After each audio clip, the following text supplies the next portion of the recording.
দাও ম্যাঙ্গোটা আমি ছাড়ি দি, দাও কেটে দি ম্যাঙ্গোটা, দাও দাও ম্যাঙ্গোটা দাও, দাও না দাও না না দাও দাও আমি কেটে দি, দাও দাও দাও আমি কেটে দি, দাও।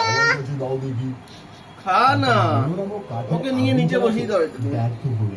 খা। চলো আমরা ওইখানে বসবো, চলো চলো চলো ওইখানে বসবো, চলো ওখানে গিয়ে বসে বসে খাবো, চলো। তাই হয়তো এরকম ঘটনা ঘটছে, কিন্তু এখন কি উপায়? আমার মনে হয় মেয়েদেরকে আর কোনো দ্বন্দ্ব না রেখে আমরা ওই চন্দ্রের দাও ম্যাঙ্গোটা দাও, আমি খাবো, দাও দাও না দাও আমি খাবো, দাও দাও না, দাও দাও আমাকে দাও, দাও না, অন্নগ্রহণ করতে থাকে। খাও খাও ম্যাঙ্গোটা খাও, ম্যাঙ্গোটা খাও। এই রন্ধন যে পুরো Lakshmi I will decide when I will eat. I will decide where I will eat.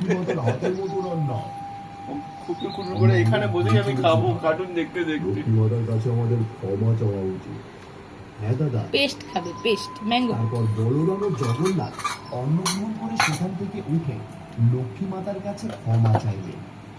এই লক্ষ্মী মাতা, আমাদের ক্ষমা করতে আমাকে ক্ষমা করে দাও। কি হলো, খাও মিঠি, সেই শেষমেশ ও মিঠি ম্যাঙ্গোটা খাও। ওই গ্রহণ করে তোমাদের পেট ভরলো, যাদের তোমরা নিচু জাতি বলেছিলে। আমার ভুল হয়ে গেছে মাতা। খাও। তুমি আবার মন্দিরে প্রবেশ করবে, আবার স্থান নেবে তোমার মন্দিরে।